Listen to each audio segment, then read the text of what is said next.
pessoal, estamos começando mais um PJMC Cast. Estamos aqui na 27ª Bienal do Livro com o Vitor Beira e Larissa Leite Pina. Gente, muito obrigada pelo convite. Se apresentem um pouquinho pra gente, por favor.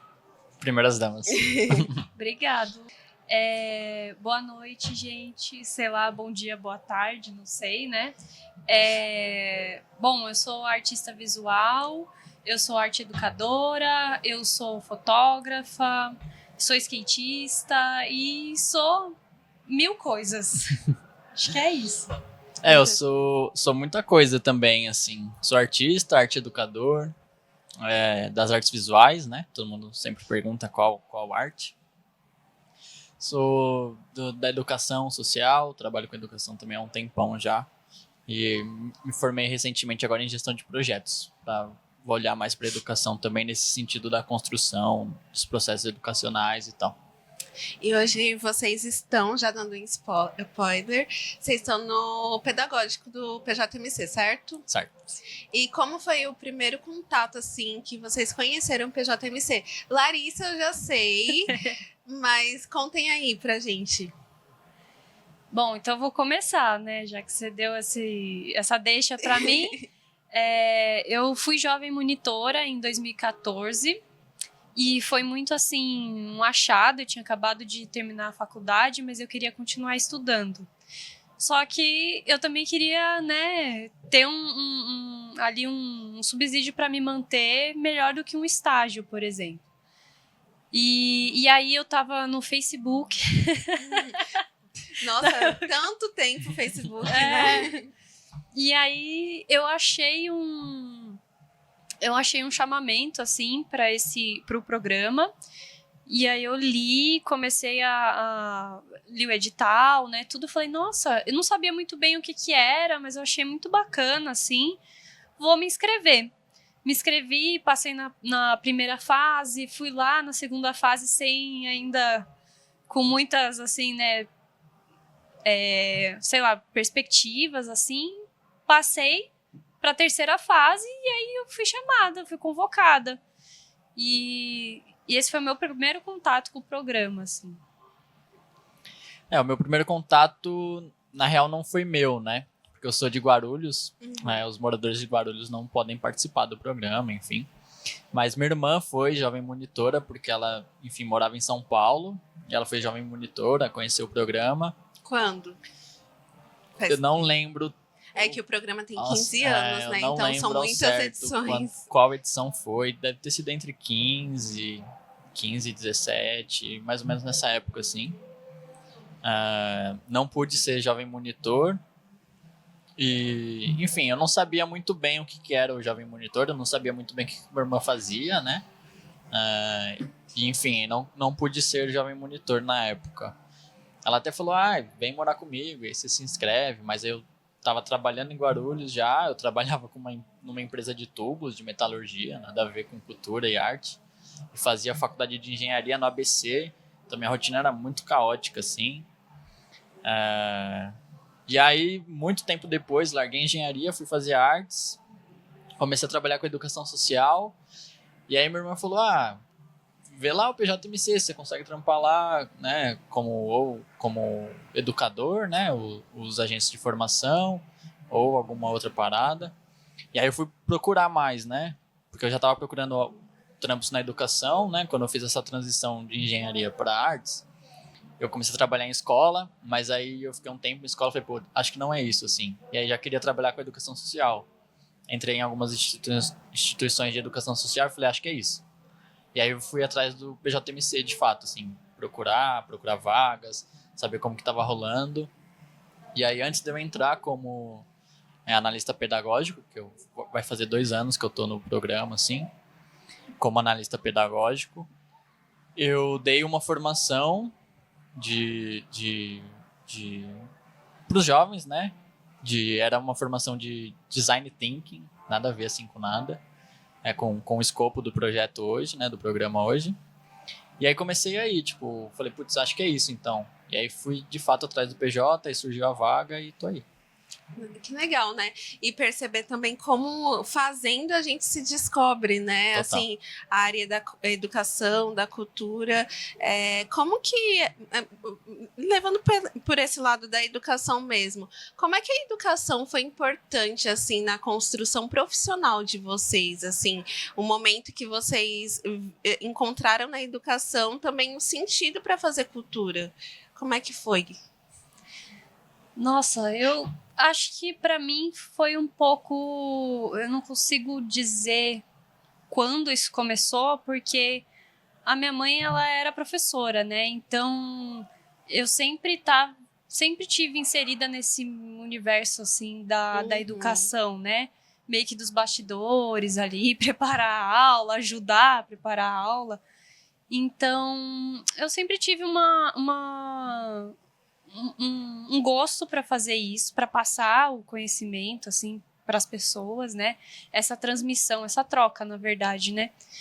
Que acontece assim, eu sempre gostei. E aí eu também sou eu gosto muito das artes, né? Então eu gosto de fazer manual também. E aí eu falei, poxa, como é que naquele momento, né, que você tá com 17, 18 anos ali, o que eu posso fazer da minha vida, né? O que eu vou estudar? E aí eu fui buscando esse caminho da arte e educação, assim. Então, eu fiz licenciatura em artes visuais e a partir desse momento eu nunca me distanciei, né? Trabalhei com vários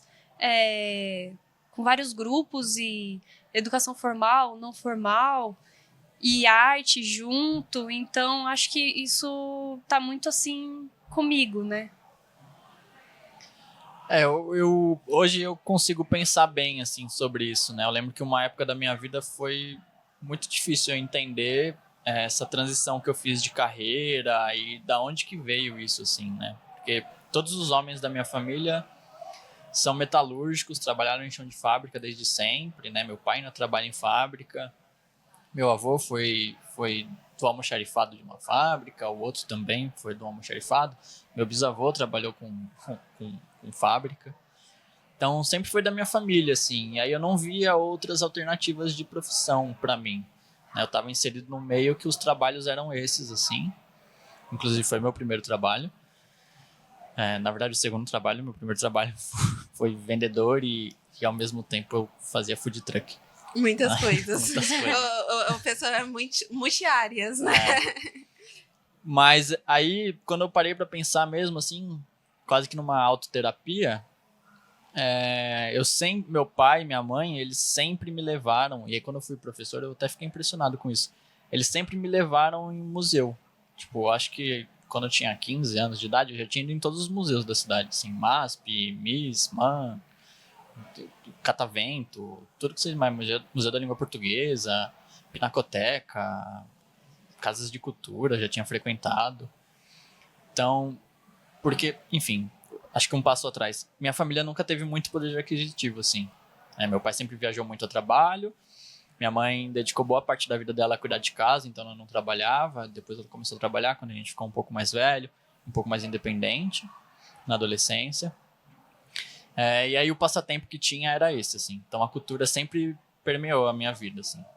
E meu pai sempre investiu muito na gente, né? Meu pai e minha mãe, em educação e cultura no geral. Eu gostava muito de desenhar desde cedo. Então, quando eles viram que isso era um hobby para mim, eles me colocaram num curso de desenho, e aí eu fazia curso de desenho aos finais de semana. Aí comecei a me interessar por música, eles me colocaram num curso de violão, também aos finais de semana. E aí somos em 3 filhos, né? Os 3 faziam. Então, os 3 tocavam algum instrumento, minha irmã tocava teclado, eu e minha irmã mais velha tocava violão. Aí eu desenhava, eu fazia esporte, e aí pensando hoje, isso sempre teve comigo, assim. E aí quando eu entrei na faculdade federal, eu comecei a ter esse contato com a educação social, por projetos da própria faculdade, assim, né? Comecei a pegar matérias livres sobre sociologia, filosofia, sobre estrutura mesmo da cidade de São Paulo, né? Eu tinha uma professora que falava muito sobre isso. E aí eu comecei a me interessar um pouco mais com esses recortes, assim, de educação social. Aí larguei de fato engenharia e fui fazer artes visuais. Aí eu comecei a me identificar mais como artista, de fato. Tipo, então acho que isso que eu faço por hobby talvez seja de fato uma profissão, uma formação, e comecei a trabalhar em cima disso, assim. Hoje eu tiro foto, eu faço algumas produções independentes de fotografia. Não querendo fazer merchandising, mas uma realização pessoal muito Aquela grande pra câmera mim. ali. Não, mas eu nem quero, assim. Não, mas se quiser também a gente deixa as redes aí embaixo nos links. Mas Eu acho quero, que gente. pra mim foi uma realização pessoal muito grande, assim. Eu nunca gostei de comercializar muito a minha arte. E aí, um pouco disso... Mas tem alguma razão, assim, só por... Eu sempre fui meio anticapitalista, assim. E aí eu não Entendi. achava muito interessante eu entrar num ciclo de produção Sim. justamente capital, assim. Vou fazer um quadro e esse quadro eu Pra vendo por vender, R$ 1.000 e aí essa pessoa tem que pagar R$ 1.000. Então, sempre gostei de tirar muita foto. Meu trabalho de TCC da faculdade foi sobre arte urbana e a pichação. Né? Por que umas pessoas gostam tanto de grafite e as mesmas pessoas detestam tanto a pichação, e no final elas compartilham dos mesmos Então núcleos.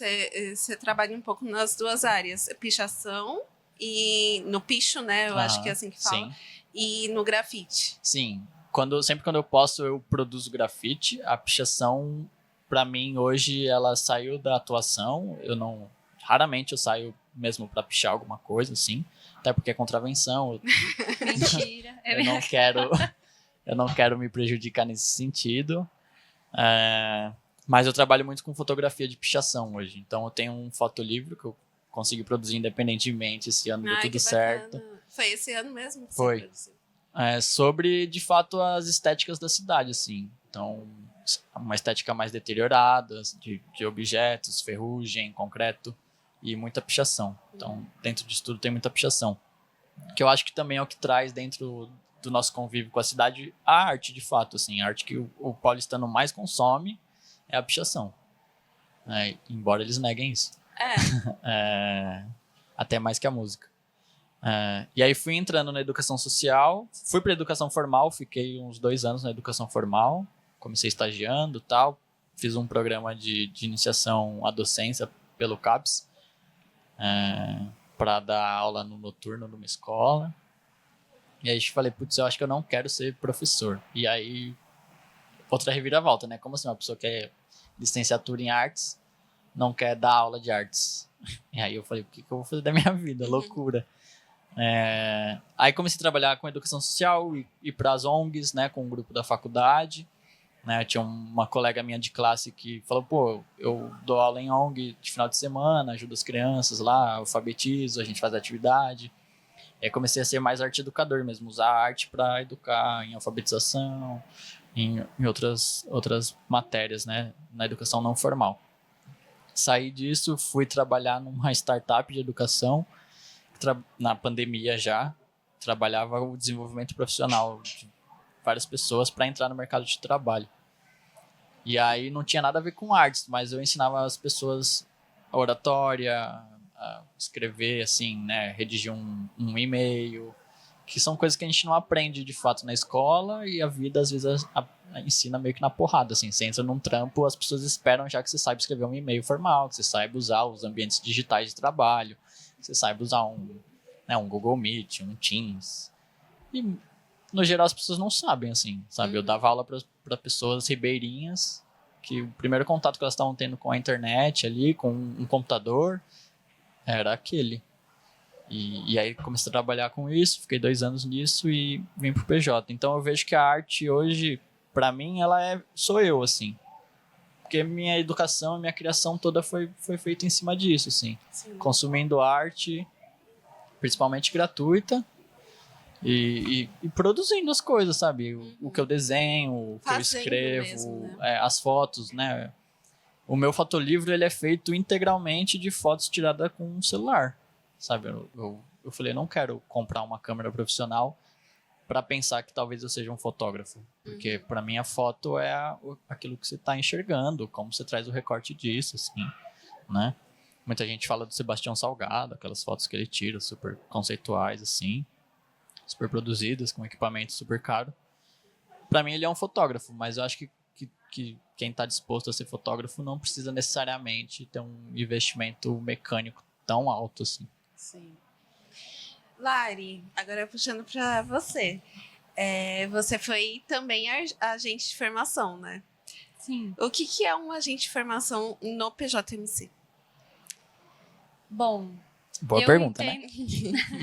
Uma boa pergunta, Vou tentar deixar a resposta mais bonita possível também. Não, não é para sem preciosismo. Eu entendo que o agente de formação, e aí falando assim, eu estive como agente de formação e foi a primeira vez que eu tive um contato com esse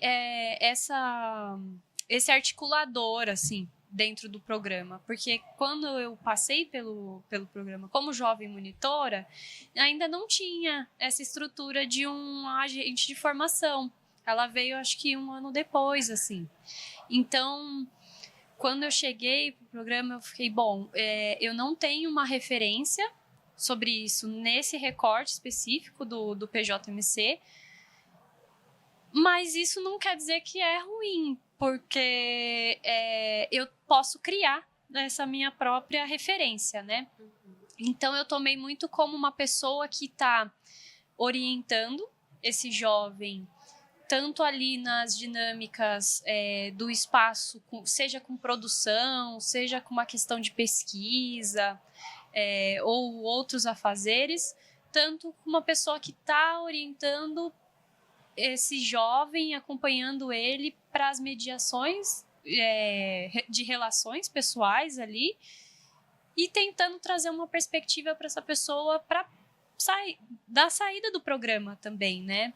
Porque tudo que eu trazia, assim, nas relações, nas trocas, né, que eu tinha com os jovens, durante as visitas, nos encontros de segunda, eram muito também reflexões sobre a minha própria vivência, né? E aí as referências que eu queria trazer e que eu achava que isso ia poder contribuir na trajetória de cada um deles. Então eu também tentava meio que direcionar, às vezes eu tava até...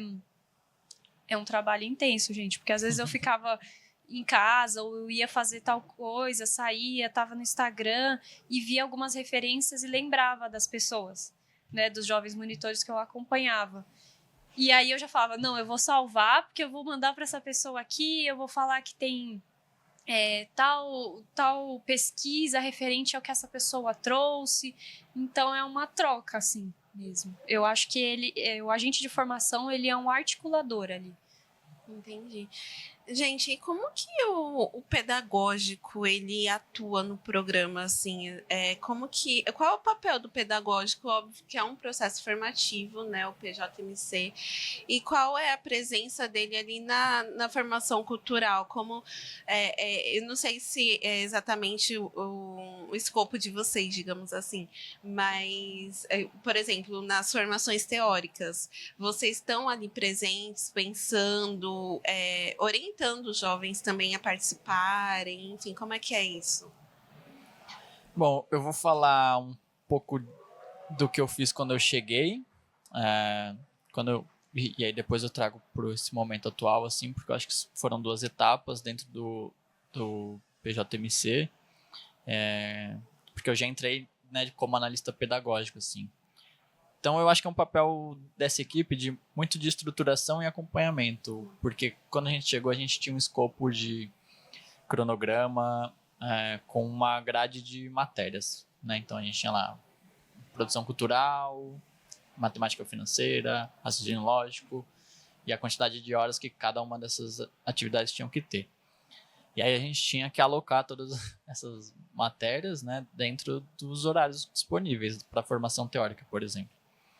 Então, quando eu cheguei, o meu trabalho era meio que um Tetris. Eu tinha que pegar essas horas e alocá-las nos lugares a fim de montar um ciclo pedagógico mesmo, né? Então, a equipe toda pedagógica ia montando isso e eu opinando como estava ficando até a gente ter esse esboço da formação contínua mesmo de 2 anos, entender o que faz sentido no primeiro ano, o que faz sentido no segundo ano, né? Porque, enfim, algumas temáticas elas iniciam e outras concluem.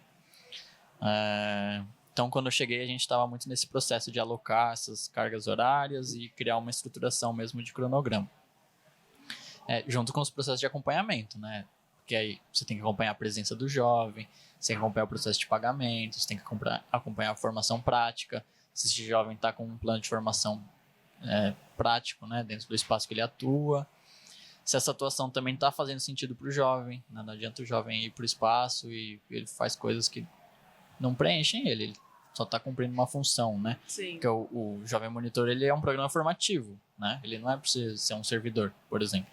Você vai lá, cheguei hoje, vou fazer isso e acabou, vou embora. Tem que ter minimamente ali um conceito de formação para ele.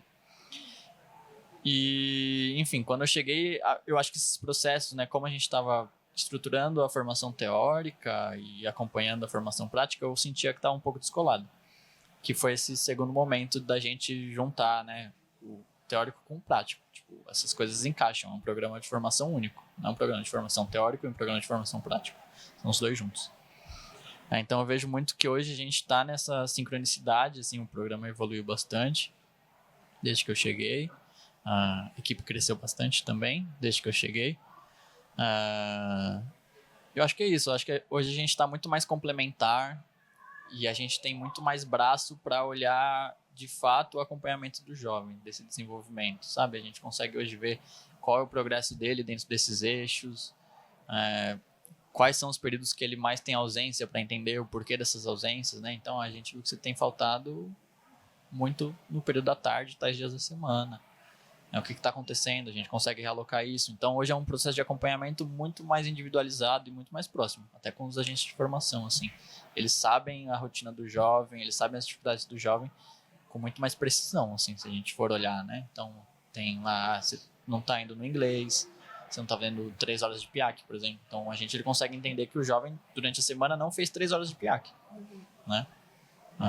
Então eu vejo que esse acompanhamento hoje está muito mais próximo até do jovem com a gente, assim, né? Da equipe, né? Sim. Hoje, andando por aqui, as pessoas, oi, Vitor e tal. E antes não, antes eu era alguém do PJMC que não era agente de formação. Hoje em dia eles sabem quem eu sou, o que eu faço, o que eles podem trazer para mim que eu consigo resolver, né? Então teve essa aproximação, eu acho que isso deixou o programa bem mais rico, assim, bem mais intenso, olhando pelo lado pedagógico mesmo, assim, pelo meu lado de formação. Eu acho que é isso que faz a diferença de fato na vida de quem está dentro de um programa de formação, seja na escola, seja fora da escola, seja na faculdade. Essa aproximação, essa relação que você tem com o espaço que você habita, sabe? Que você consome, enfim. Então, acho que a gente está muito nesse espaço de estruturar e acompanhar. Às vezes, parece que isso é muito vazio, assim, acompanhar, você vai ficar vendo um monte de coisa.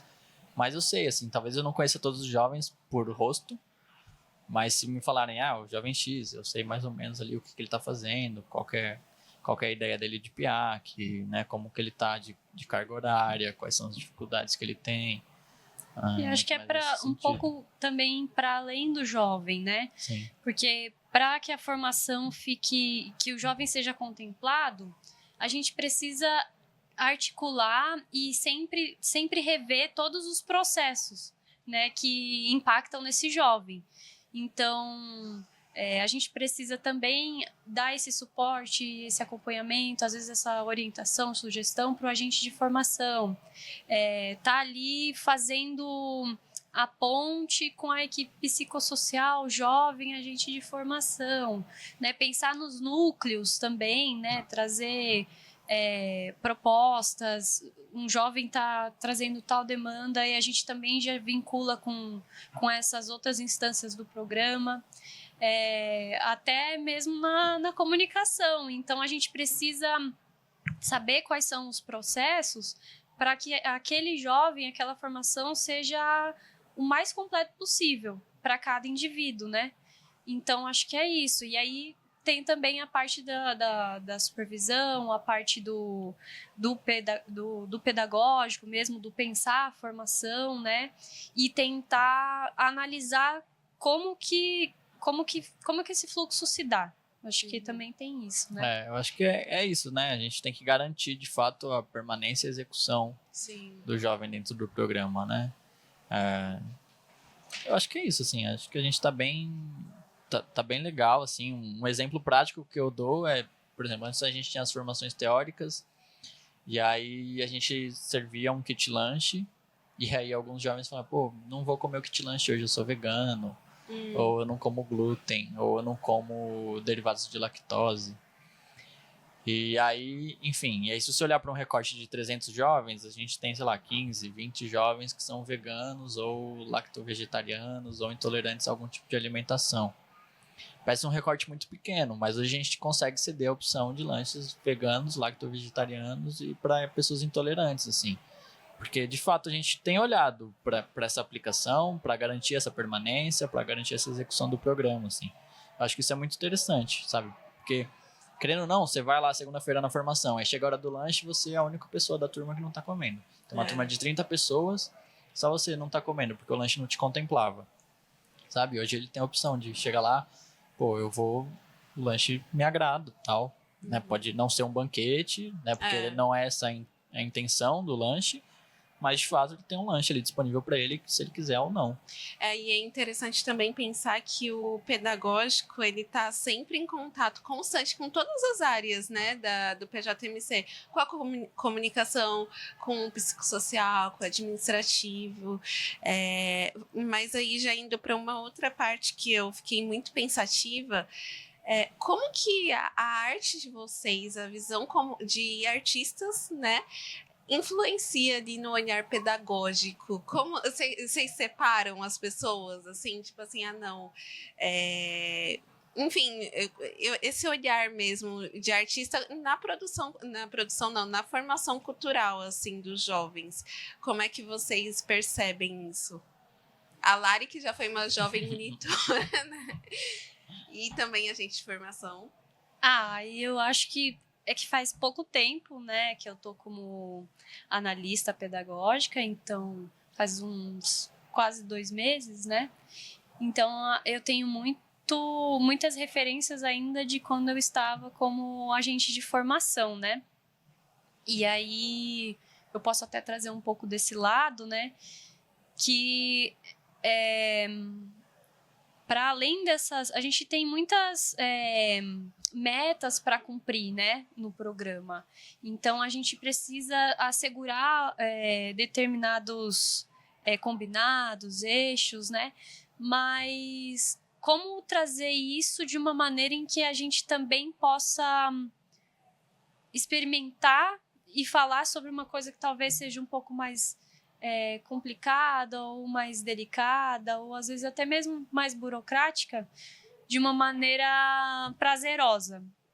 Então, em alguns eu ia muito pelas trocas, então eu percebia que alguns grupos eles gostavam muito de fazer trabalhos manuais, outros grupos gostavam mais da escrita. Então, a gente fazia alguns, até jogos também, já levei um jogo de imagem que é muito bom, chamado Dixit, que é, assim, bem divertido e é só com imagens, né? Legal. Então, a gente chegou a iniciar alguns livros de artista, pensando no percurso, no registro desse percurso, né? E era muito isso, assim... acho que o meu processo como artista ele é muito fluido, né? Eu gosto de desenhar, eu gosto de fotografar, eu não sei tocar nada, né? Mas eu gosto de dançar, assim. E aí experimentar as coisas, né? Eu acho que esse é o mais importante, assim. Então nunca ser algo que seja tão metódico, né? É sempre a mesma coisa. Eu acho que inovar, assim. E aí, como analista pedagógica, eu ainda tô entendendo como eu posso colocar esse meu eu artista, né? Nesse processo técnico. Então, eu acho que pensar os percursos, por exemplo, o PIAC, né? A gente está no final aí para os continuistas, né? Pensar como que vai ser a mostra, né? Isso também é a mesma coisa que um processo artístico. Eu tenho que me preparar, entender quais são as ferramentas, o que eu quero transmitir para aquele público, e aí depois o fazer, que seria ali o momento, né, mesmo, né, da amostra, né? E depois trocar com as pessoas para ver o que elas acharam daquilo. Então, eu acho que a minha experiência como artista, ela tá mais no meu processo criativo, relacionado com o processo técnico que eu tenho que ter para analisar, né? Eu fiquei pensando assim, e eu acho que muito do que a Lari falou me contempla também, né? Enquanto analista pedagógico, eu tenho que pensar muito na solução das coisas, talvez, né? Em como tentar antecipar o que vai acontecer. Eu confesso que eu sou uma pessoa bem metódica na minha vida pessoal, né? Tanto quando eu produzo, quanto quando eu vou trabalhar, né? Eu não entendo a minha produção artística como um trabalho de fato, porque não me gera uma renda sustentável. Mas é isso, assim, acho que a metodologia das coisas, sabe? De você pensar os processos. Eu, enquanto uma pessoa preguiçosa, eu não gosto de perder tempo fazendo as coisas, sabe? Então, tipo, eu sempre tento otimizar os processos que eu tô fazendo.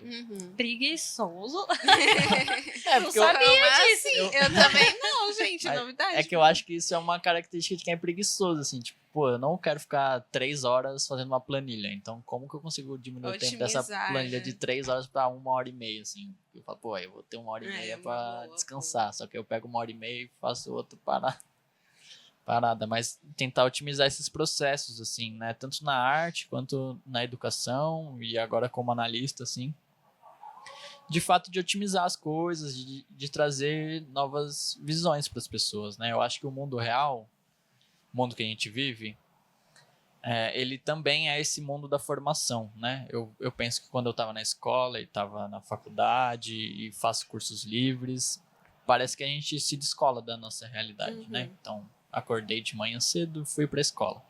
Aí o ambiente da escola é um ambiente X. Aí eu saio da escola, parece que o mundo ele não é o mesmo.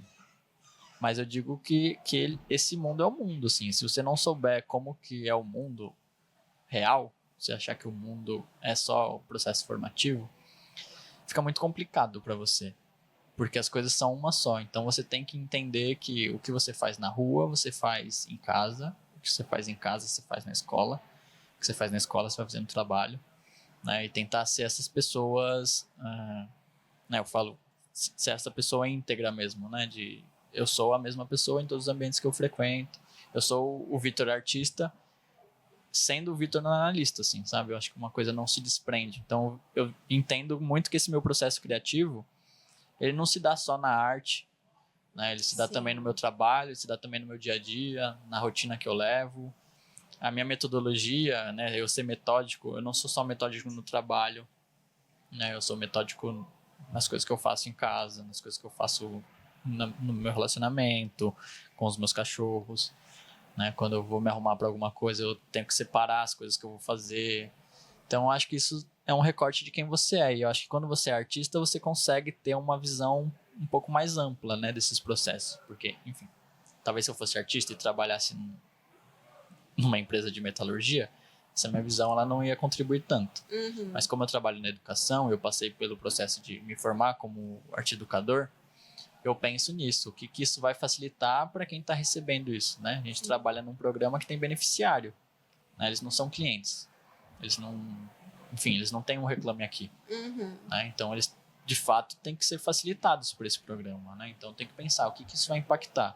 Eu enquanto artista, se eu fosse usuário desse programa, isso me contemplaria enquanto artista? Eu gostei bastante, por exemplo, quando a gente teve uma formação sobre a história do picho, assim, né? De fato, pô, isso me contemplaria enquanto pessoa, essa dinâmica, mas eu também tenho que entender que a produção cultural, ela não envolve só a história do picho, ou a história da dança, ou a história do teatro, ou a história da música, ou contação de história, né? Envolve também eu saber fazer uma catalogação de arte, envolve também a catalogação de livro, organização, escrita de projeto, né? Todo esse processo, matemática, envolve tudo isso, porque é isso que envolve a vida, a vida vai exigir de você matemática, raciocínio lógico, organização, né?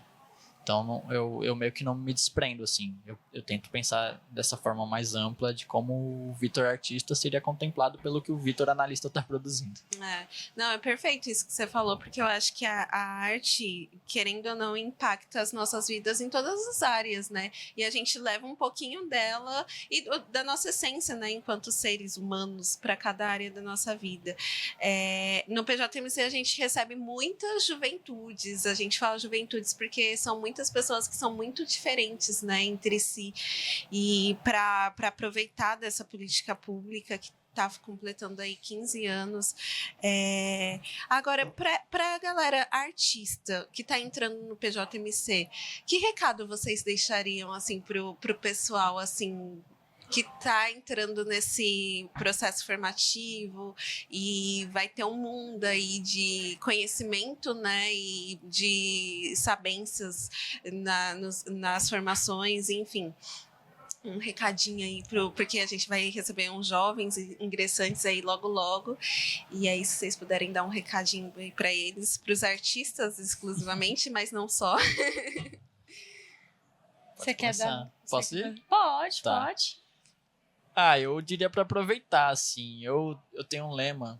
Pô, minha primeira tatuagem, meus pais fizeram uma poupança pra mim desde, sei lá, que eu era criança.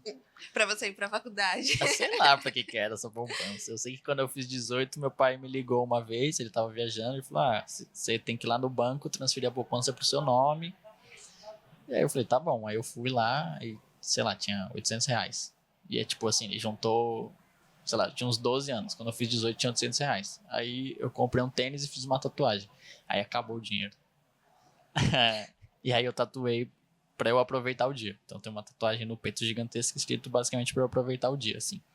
E eu diria de fato pra eles aproveitarem, né? Pros artistas e pros não artistas. Porque se a gente pensar nas juventudes, o programa ele vai abarcar pessoas dos 18 aos 29. É muito diferente. Eu tô fazendo 29. E eu com 18 eu era totalmente diferente. E eu penso que eles têm que aproveitar de fato as relações entre eles, essas conexões que eles fazem, né? Um jovem da Sul, um jovem da Norte, eles são muito diferentes, eles têm relações diferentes com a cidade. E o programa, ele oferece essas vivências, sabe? O jovem que tá na Norte, ele vai fazer formação na Sul, vai fazer formação sobre teatro, sobre dança, sobre visuais, sobre matemática e raciocínio lógico. E são formações que, quando eu tinha 18 e não ligava muito para os estudos no contexto geral, né? Achava que, isso é meio besteira, não vou usar isso para minha vida. E aí eu olho hoje e falo, putz, eu tinha que ter prestado um pouquinho mais de atenção naquilo, absorvido um pouquinho mais aquilo, porque ia fazer, em vários momentos da minha vida, o que eu não prestei atenção no colégio e no início da faculdade, me fez falta de fato, assim, faria diferença. Então acho que eles têm que aproveitar mesmo as oportunidades que o PJMC oferece, de conhecer os espaços públicos, de fazer conexões com gestores, com outros jovens monitores, com os próprios espaços, né? A gente tem um monte de visita em espaços da cidade de São Paulo. Então tentar absorver o máximo, assim. E aí não importa muito se você tem 18 ou 29, sabe? Eu tenho 29 e só vou ficar um ano. Cara, usa esse ano, assim, de forma intensa, eu diria, para aproveitar mesmo essas conexões, porque eu acho que elas são muito ricas, né? Tanto com os formadores, com os espaços, né? A gente tem formação em espaços super legais. E às vezes, quando a gente é jovem, a gente fala, a formação hoje é numa biblioteca infantil. Não tô afim de aprender sobre nada de biblioteca infantil. Mas aí, de repente, tem um insight lá que vai te ajudar em fazer uma produção cultural, tá ligado? Sim. E escrever um edital. Então. Eu acho que quando a gente tá vivendo, a gente é tão atropelado por esse tempo cronológico, né, de 24 horas e, né, na formação é 6h30, mas a gente sabe que tem gente que, né, tem cargas horárias muito maiores do que 8 horas, né, na semana. Então, a gente acaba não experimentando o agora, o que a gente está vivendo, né? E isso, assim, eu digo por mim também, porque eu me pego várias vezes exausta e falando, poxa, eu nem vivi. Eu passei o dia, mas eu não... O que eu aproveitei do dia? Será que teve momentos que eu parei e percebi que eu estava ali presente, né? Então, tem... aproveitar esse momento em que você está vivendo. Porque ele é o único momento que existe de verdade. O futuro é uma projeção, o passado são coisas que a gente não tem mais como voltar. Isso.